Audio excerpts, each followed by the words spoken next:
Hey guys, I'm the 50s kid. This is my E46 BMW. As you may or may not know, I've recently completed an engine rebuild on it, and during that rebuild I had to have the AC system evacuated, and so I needed to refill it, and I did do that. I did shoot a video on that. However, I had several problems with it. Namely, this receiver dryer actually leaked, which caused me all kinds of headaches. I had to reuse my old one, which you're not supposed to do. That one had been open to the elements for 4 months, so it's useless. And that means that I need to redo this job. And I also had some other problems as a result of the job, and I'm gonna go over them in this video. So this video is actually gonna be a little more comprehensive than the first one. We're gonna deal with, diagnosing various problems with your AC system. I will also cover where to check for leaks if you're having leaks with your AC system. And then finally, I will show you how to properly refill it. So anyway, let's get started. If you want to do any kind of real AC work on your car, you're going to need a set of manifold gauges. You're going to need to be able to see the low and the high side pressure. The little gauge that comes with some AC refrigerant cans is not enough because that's only going to be showing you the low side pressure. That's not enough to allow you to diagnose problems with the system. I got this particular set of manifold gauges off of Amazon. It was around $70, I believe. You can get one in Harbor Freight as well. The difference is, some of these have these auto fittings here. Other ones have manual fittings where you turn a knob just like this in order to depress the Schrader valve. Then some of them actually have a little sight glass right here, which is helpful. When you're adding refrigerant in a can, you can watch the refrigerant going in on that sight glass, and then you'll know when all of it is actually in and you need to change the can. So that's actually a helpful feature. And then some of them actually also have a purge valve right here, which you can just depress with your finger, so you can purge the air out of this line whenever you hook up a new can. So those are just several things to look out for. But in any case, you need a set of manifold gauges. So we're going to jump right into hooking this thing up and looking at some pressures because I want to show you the problem that I'm having. The high pressure line is actually here. There's a little cap on it, and the low pressure line is up here. They're going to be two different sizes, so you can't actually mix them up when you go to put the fittings on. So in my particular case, and by the way, once you set up your gauges, make sure you tighten all these lines, these fittings to here and here with some wrenches, and then make sure your fittings are tight here as well. These ones, don't over tighten them. They've got O-rings in there, and you don't want to squeeze the O-rings too bad, but you want to make sure that they're tight. Otherwise, when you hook them up, it's going to start leaking if they're not tight. So make sure you do that. These hoses, these gauges are live to the lines at all times. So once you hook them up, you're actually going to be reading pressures. These valves in here, these valves on the side, actually what they do is this valve will connect, when you open the valve, it'll connect the blue side to the yellow input hose. And when you open up the red side, it's going to connect the red side to the yellow hose. When we're filling an AC system, you're never going to use the red side. You're always going to keep that closed. You're only going to use the blue side. Anyway, got that hooked up. As you can see, right now we're reading just a little bit under 70 PSI. It was 70 PSI, but I've kind of checked this several times and I've probably lost just a tad bit of refrigerant. But I want to show you what I believe the problem is. I'm going to start the car up and I'll get you zoomed in on the gauges and we'll show you what the problem is. So as you can see, the low side pressure has actually come down and the high side pressure has gone up. The problem here is that the high side pressure is not high enough.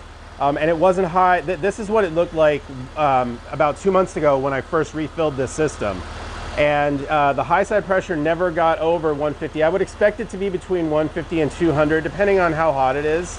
And the main problem with the system is that it takes a little bit too long for it to get cold.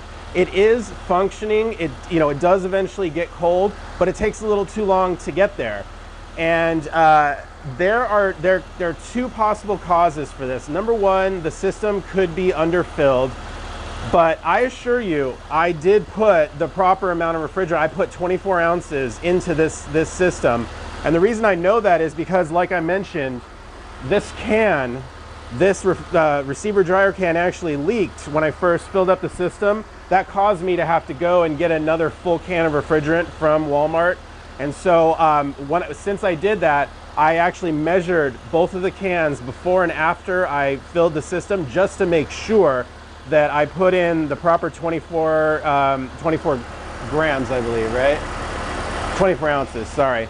Just to put in the proper 24 ounces of refrigerant, which I did, and this is what the pressures looked like. As you guys know, I changed this expansion valve in a previous video, just because, you know, a new one was so cheap and I figured it was, you know, good maintenance to do so. But I believe what we've got here is probably a stuck closed expansion valve that is not allowing enough refrigerant to enter the evaporator at any one time, and that's why it's actually taking too long for the air to get cold inside the car. So because of that, I am going to change back to this old expansion valve. Yeah, the other problems that you might be having with your AC system are your AC system could be cold while you're driving, while your engine is at speed, and it could warm up once you come to a stop and you're idling in traffic. And that is actually indicative of a failing AC compressor. So if you have that problem, I would point you towards the compressor. And the way you would see that on these gauges is your low side pressure would not be dropping low to 30. It would actually be a little too high. It would actually be more like 70, which is around your normal filled pressure. So the way that an AC system works is you've got warm, low pressure gas going into the compressor. The compressor is going to compress it into hot, high pressure gas. That gas is going to enter the condenser, and the condenser is like a little radiator on the front of the car. The air is going to pass over it, it's going to take the heat away, and it's going to condense the gas into a liquid. That's why it's called the condenser. That liquid is going to come past this line, it's going to enter the receiver dryer, and the receiver dryer contains a desiccant in it that actually absorbs water. It's important to absorb water. It's important that water is not mixed in with the refrigerant, because water is actually going to form acid compounds, which is going to break down the aluminum lines and cause leaks. That liquid gets dried in the receiver dryer, and then it goes and it enters the expansion valve. The expansion valve actually meters that liquid, lets a controlled amount of that liquid into the evaporator, into the bottom of the evaporator. And that, of course, absorbs heat from inside the cabin. And when it absorbs heat, it warms up and it evaporates back into a gas. That's why it's called the evaporator. And that gas passes back through the expansion valve and then runs back into the compressor. So that's basically how it works. And you'll notice it's pretty basic. There aren't that many components to the system. The important part that I want to bring your attention to is the expansion valve. I mentioned that it meters the high pressure liquid into the evaporator. And the way it does that is it takes the temperature of the outgoing gas that passes back through the expansion valve, and you'll notice there's a little hump on top of here. That's actually the little thermometer. So based on the temperature of the gas passing out of the evaporator, it's going to open or close the inlet valve more or less in order to keep the appropriate amount of refrigerant inside the evaporator at all times. And I think what's happening with my system is that this expansion valve is bad. Somehow it's either stuck closed or it's not opening at the correct rate. See, this is what an expansion valve looks like. You'll notice that there is basically is a little thermometer on top of the expansion valve. So this is the outlet. You see it's completely unrestricted. This is the inlet. And you'll see there's this little bar going up through the valve. So basically, as this thermometer takes the temperature of the outlet, it actually pulls up that, because this is like a little diaphragm inside here. So that actually pulls up the little valve that you see inside there, and it actually will let more refrigerant go through this valve and into the evaporator. So I think what's happening on mine is that it's no longer calibrated properly. It probably wasn't to begin with, because I didn't buy an OEM one, so that was my fault. So I think what's happening is that it's just not metering the refrigerant properly. Normally, what you should see when this thing is working properly, you should see it responding to temperature, and it should be opening and closing the expansion valve appropriately. That should actually be causing the pressures to change in the system. You should be seeing them cycle up and down as the compressor gets more or less refrigerant during its cycles. So I think that is what is not happening in my particular system. And so I think that is the problem with it. I do want to mention some other things. Obviously you can see the low pressure fitting is on this side. Again, this is the gas side, so that's the low pressure side. And you see the high pressure fitting is immediately after the condenser over here. That's on the liquid side. That's the high pressure side. So now you understand high, low pressure fittings, right? And you'll also see that there's a low pressure switch right here, which is just on top of the receiver dryer. You'll notice that's on the liquid side. That's on the high pressure side. So why is it the low pressure switch? Well, it's there to determine if the whole entire system together has reached too low of a pressure, because if it has, then you don't want to let the compressor run because it's just going to run itself dry. So that low pressure switch is there to detect if the whole entire system has reached a low pressure. Once you reach at least, I believe it's 25 psi, this switch will close, the whole system will run. So you know that's why you want to go ahead and put some refrigerant into the system first in order to get it to run. So if you first start the car when your whole system is completely dry, you don't have any refrigerant in there, even though you have the compressor turned on, you have the AC turned on inside the car, your compressor is not going to run. Another thing I want to point out is here, stuck on the side of the compressor, this is actually the pulley. This is where the belt is connected to, and you'll see there's another little hump on the end here. This is called the clutch. It's an electromagnetic clutch. When you turn when you push the AC on button inside the car, it's actually going to energize the clutch, connect this pulley to the compressor, and allow the compressor to turn. Because you can't actually stop the pulley from turning because that pulley is hooked to a belt, which is hooked to the engine crankshaft. So that pulley is always going to be running whether your AC is on or not. So the way you disconnect the compressor from the rest of the engine is through this electromagnetic clutch. So if your AC system is not working at all, one thing you want to look at while the AC is on is that clutch turning? You can see the clutch sticking out on the very end of the compressor, and you'll see whether it's stationary or whether it's turning or not. If that clutch is not turning, you know there's a problem with the clutch. So yeah, those are the various components of the AC system. I believe that my expansion valve is bad, so I'm going to change it as part of this whole service video. Of course, my system is filled at this point, so I need to go and get it drained yet again. And then we'll come back and we'll go ahead and pick up with the rest of the video. So one major reason why you might be watching this video is if your AC has been leaking. Maybe you've added refrigerant in and that's lasted a little while, but then again, then it's leaked again. So in order to solve that problem for good, we need to actually trace the source of the leak on the system. The way you do that is with this UV dye. You go ahead, I like this particular can because it's got a quick connect fitting, so you can just, easily add it to the low side of the system. You just hook it on there, turn it upside down, add a shot of it in for about a second. And you need to have some refrigerant in your system. You need to have at least that 25 psi worth of refrigerant in your system in order for it to run. So you want to start the car, let it run, it'll circulate the AC, or the UV dye. Just go ahead and go for a quick drive, right? And then come back and you want to get a UV flashlight. You can get that from the auto parts store where you also got this. And turn off all the lights and then just kind of shine the flashlight along all of the AC lines and check for leaks.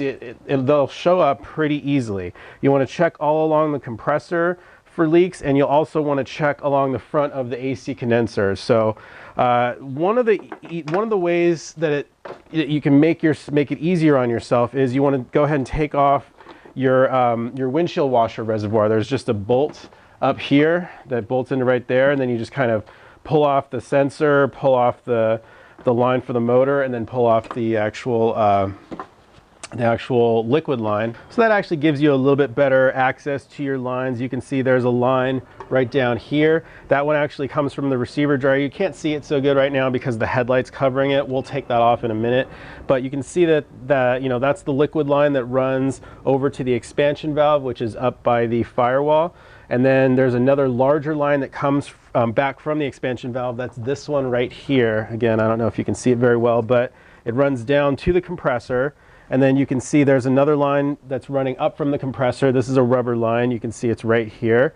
And then that one goes into the evaporator or the condenser, and then you can see another line coming from the condenser, and that goes back to the receiver dryer.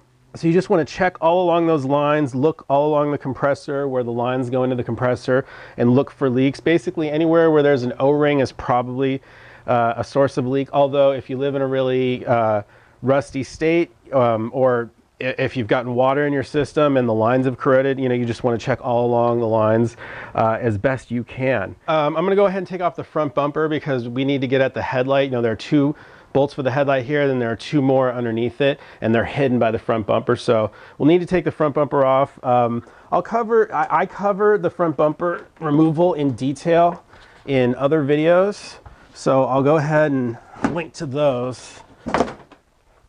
So I'm going to go ahead and set this aside. So I've got the headlight unplugged. We'll have to pull it out a little bit in order to get the side marker light unplugged. So there we go. I'll set this aside. Now, once you have your bumper off, you want to continue to check for leaks on the front of the condenser. In order to do that, you're going to have to take this big plastic piece off. There are going to be 2 little plastic rivet fasteners on this side and this side. I'm actually missing one right here. You just take the little Phillips center screw out and then just pull them out as best you can with some pliers. That'll take this plastic clip off. You're going to need to take these 2 plastic rivets off as well. That'll take this plastic scoop thing off. Once you have that off, you're going to need, if you have an automatic, you're going to have this front pusher fan right here. There are going to be 2 13s on this side and 2 13s on that side. And then you just, unplug the power connector from the back here. You'll be able to get that front fan off, and you'll clearly see the whole front of the AC condenser. I'm not going to do it because it's a lot of trouble. But you'll clearly be able to see the AC condenser. You want to check that with your UV flashlight as well, because that is going to take the brunt of the damage. If there's going to be, when I took mine out, I cleaned it out there where it was filled with rocks and whatnot, so it definitely catches road debris. And if there's going to be a leak, it's going to be on the AC condenser almost certainly. So you want to check the front of that. You want to check it for leaks. Check it for check it with your UV flashlight. And if you do find leaks, go ahead and replace it. Now that we have the front headlight off, you can clearly see the receiver dryer, much better access to it. You can see the 2 lines on top, and you can see the low pressure switch right there. Now, when I replaced the receiver dryer, I replaced it with this one. I bought this one off of eBay. It was probably $11. And that turned out to be a mistake, because you can see these 2 drilled and tapped holes on the top for these bolts to drill down to screw onto. These were not deep enough. So what happened was, even though I put the fittings on and they sat flush, and then I tightened up the bolts and they felt like they tightened up, they weren't actually all the way down. So when I put this thing under vacuum, the fittings were sucked down onto the can and it passed the vacuum test. But then when I put a little bit of pressure into the system, some refrigerant into the system, that represented pressure. And so that actually popped the fittings up, and of course it leaked. So I got what I paid for with this thing. That was clearly a mistake. So we're not going to use that thing. Oh, one other thing I want to mention is, you see how it's got these 2 rubber plugs on the top here? That's to actually keep the desiccant sealed so that it doesn't absorb water when it's sitting there on the shelf, moisture from the air. But when I pulled these off, I didn't hear any kind of whoosh or anything. Usually they put some vacuum in these before they put the plugs on, but there was nothing in there. So again, another sign of a poor quality unit. I went ahead, this time I bought a Bear Hella brand desiccant or receiver dryer. This one is still made in China, but it looks a little bit better quality. Hopefully when I take this tape off, I'm going to hear a little whoosh sound. Even if I don't, that's not the biggest deal, because we're still going to put the system under vacuum, and that should dry out the desiccant. But you want to, hopefully we'll get a little whoosh when we take this plastic tape off. I think there will be, because there's a little bit of an indent on top here where the fittings are. And I will, of course, double check and make sure that these fittings are down and tight, so that we don't have that same situation happening. You want to go ahead and replace your receiver dryer anytime your system has been open to the atmosphere. My system sat here open for about 4 months while I was doing my engine rebuild, so my desiccant is totally done and I definitely need to replace it.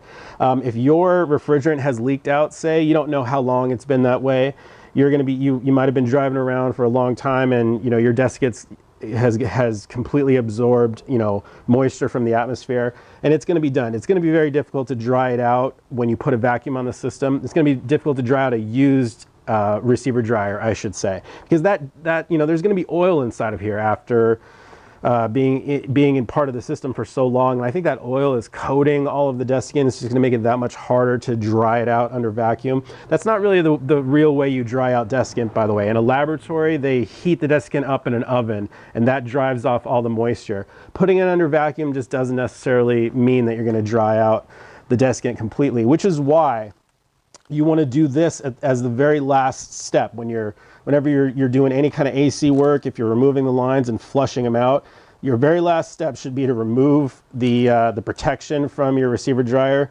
hook it up, and then vacuum down the system as rapidly as you can. You don't want to leave it sitting there for hours, or especially not overnight, because overnight is enough to actually absorb moisture into the desiccant, and then it's going to be that much more difficult to dry out a new one. I think a new one's definitely way easier to dry out than an old one, but yeah, you definitely want to change these every time you open your AC system. So if you didn't find leaks anywhere else on your lines, then you're probably leaking from your Schrader valves, your valve cores, inside the high and the low fittings. And what you want to do is get yourself a valve core remover tool, and you just go ahead and, let's see which one it is. I think this is the bigger one. Just get it in there, and you can just unscrew the valve core. And that's what your valve core looks like. And you can get a replacement valve core at the BMW dealer. I finally found one. Just wasn't coming up under an E46, but this is the part number that you need to get, and you just need to get 2 of them. So as you can see, I managed to get 2 new ones. They're expensive. They're like 10 bucks from the dealer, which really sucks. There was supposed to be a CarQuest parts number, and I think that part number was 600441, I believe, but I will throw it up on the screen. I tried to go to CarQuest, but they just did not have it, and they sent me to the BMW dealer. If your BMW dealer doesn't have the valve cores, then you can go ahead and replace the whole entire valve. You see how it'll unbolt from the line itself, and then those are going to be 20 bucks each. So hopefully you don't have to do that. But these things, they've got 2 little rubber O-rings in them, and they are prone to leaking after a little while. So there's the old one. So as you can see, there's a little O-ring inside of there. And so that just, that tends to leak over time. So I like to replace those. You don't have to crank this down all the way. You can get one of these valve core remover tools for 3 or 4 bucks from Amazon, by the way. And I have gone ahead and replaced the expansion valve. This is the old one that I installed in a previous video. So that's out of here. That was just too much trouble for what it was worth. This is one of those situations where, if it ain't broke, don't fix it. So now we're going to replace the receiver dryer, and it's just these 2 bolts on the top.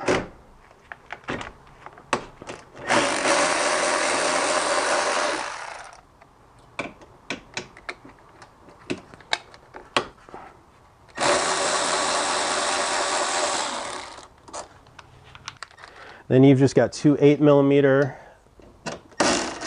fasteners here, and it's just a little clamp thing. You don't have to take them out all the way. You can just loosen them and get the lines off.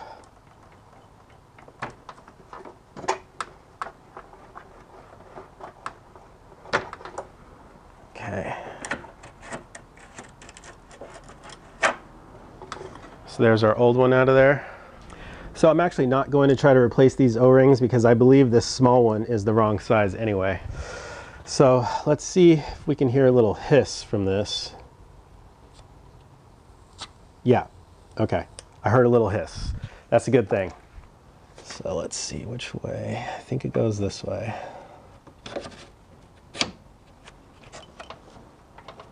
There should still be a little oil on those O-rings from last time for me. If yours are dried out, you know, you want to put some PAG oil on them, or if you don't have PAG oil, you can always use silicone spray just to lubricate your O-rings. There is a little, there's a little indent in the old can right there, and then there's a little indent in this plastic thing which does not exist on the new can, unfortunately. I guess you gotta go OEM for all that. But it's not really necessary. Let's make sure that these bolts go down all the way.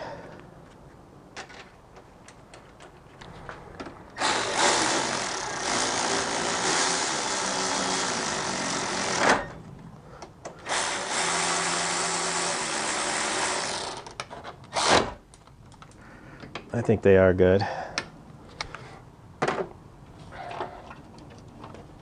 Yeah, looks like they're good.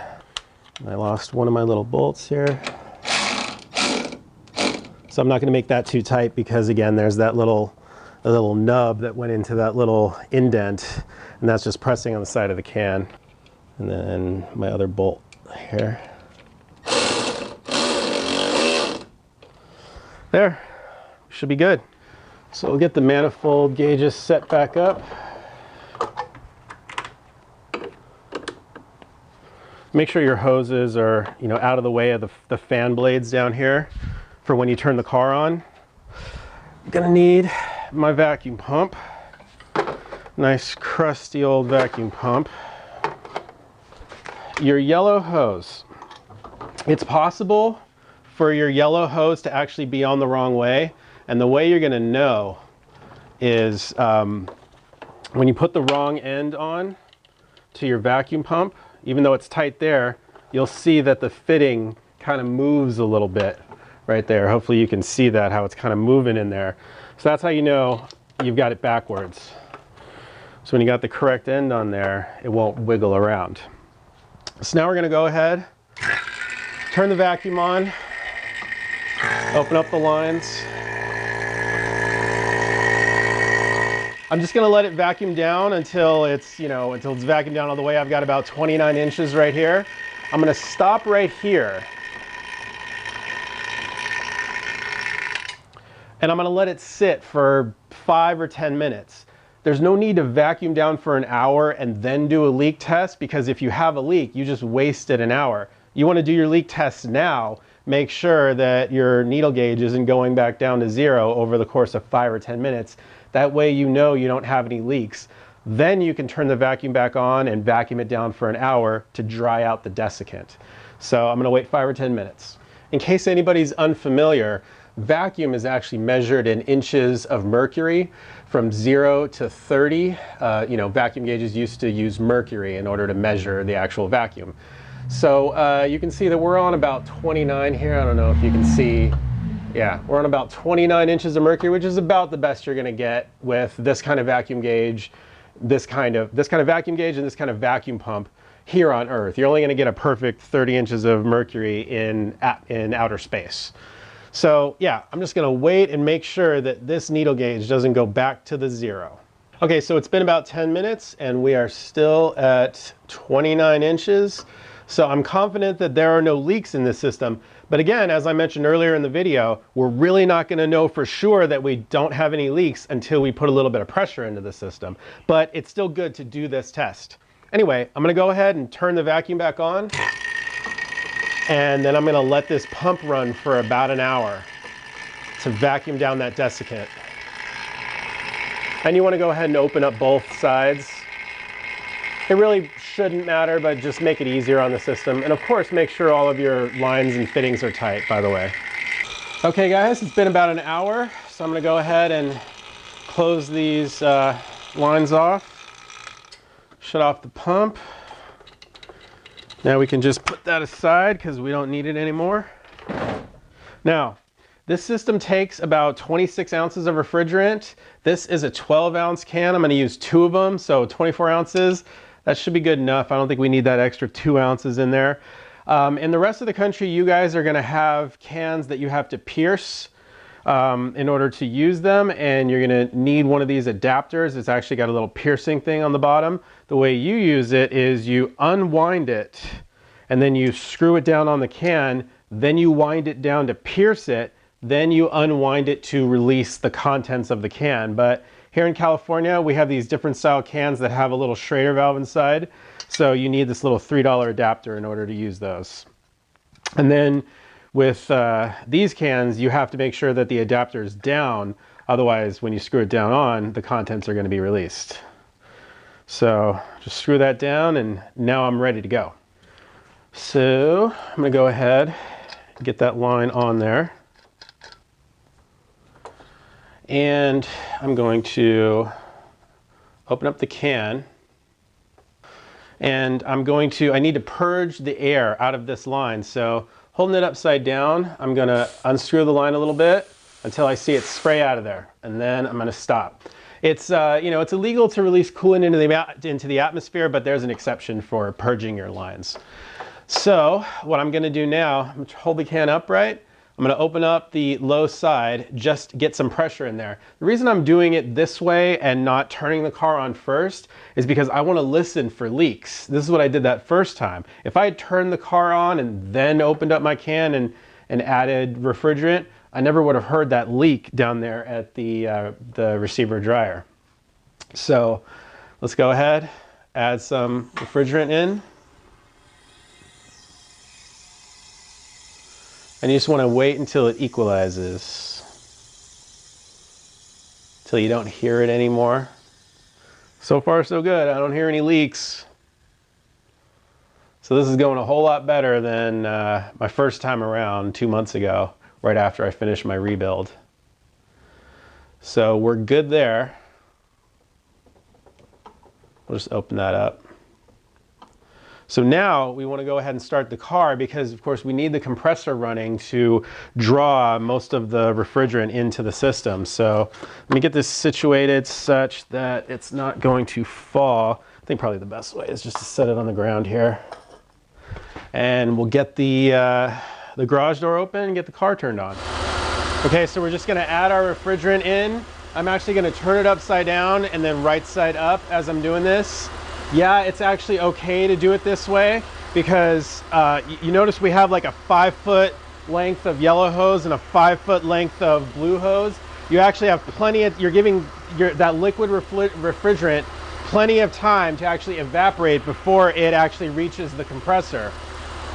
And then again, you're adding you're adding high pressure you're adding high pressure liquid refrigerant into a low pressure gas line. That's going to cause it to evaporate. So it is okay to do it this way. That's what it says on the can, and that's why it's okay. You don't want to keep it turned upside down the whole time. Don't push your luck. You don't want to slog the compressor because compressors cannot compress liquid. So you really don't want to be adding liquid to your compressor, to your lines. Not directly anyway. If you had one of those small cans and you didn't have a manifold gauge and your can was just right there, in that case you really wouldn't want to be turning it upside down because there's too much of a chance that you've got liquid about to hit the compressor. But when you've got a manifold set like this, it's okay. So you just keep doing this, sloshing it around so you can feel it here when it's not there anymore. Should take about 5 minutes, probably. I think we're empty. Okay, you want to shut off your line. Don't forget to do that. If you forget to shut off your line and you disconnect your yellow hose, you got air in the system, you're gonna have to start all over. Remember to close your can tap as well. So now I can disconnect this, empty. You got my second can.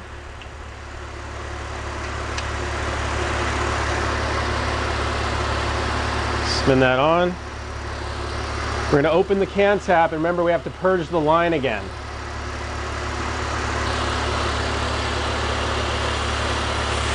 There we go. So we'll start upright. Open up again. And we'll just repeat.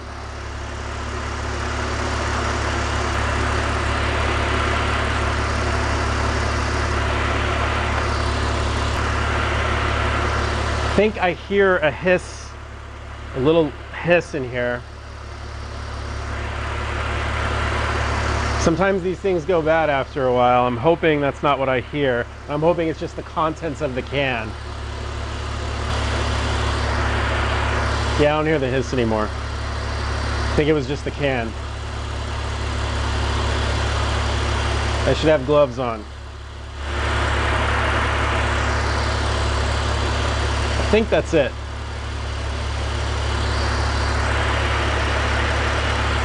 Yeah, that's it. Close the can, close the gauges. So this time I can see the little needle moving a little bit. It was actually moving a little bit more just a second ago. And you see our high side pressure is over 150. So that's good. I'm much happier with that. Anyway, basically 30 psi on the low side and at least over 100, between 150 and 200 psi on the high side. That's about where you want to be. It's actually cooled off a little bit right now. It's about 70 degrees outside, so it's not exactly blisteringly hot, and the system's not really working overtime, but that's where you want your pressures to be. Well, there you have it. That is probably not everything you need to know about refilling an AC system on an E46 BMW, but I hope you found the video helpful nevertheless. If you want to support the channel, I'm on Patreon. I am the 50s Kid. Thanks a lot for watching.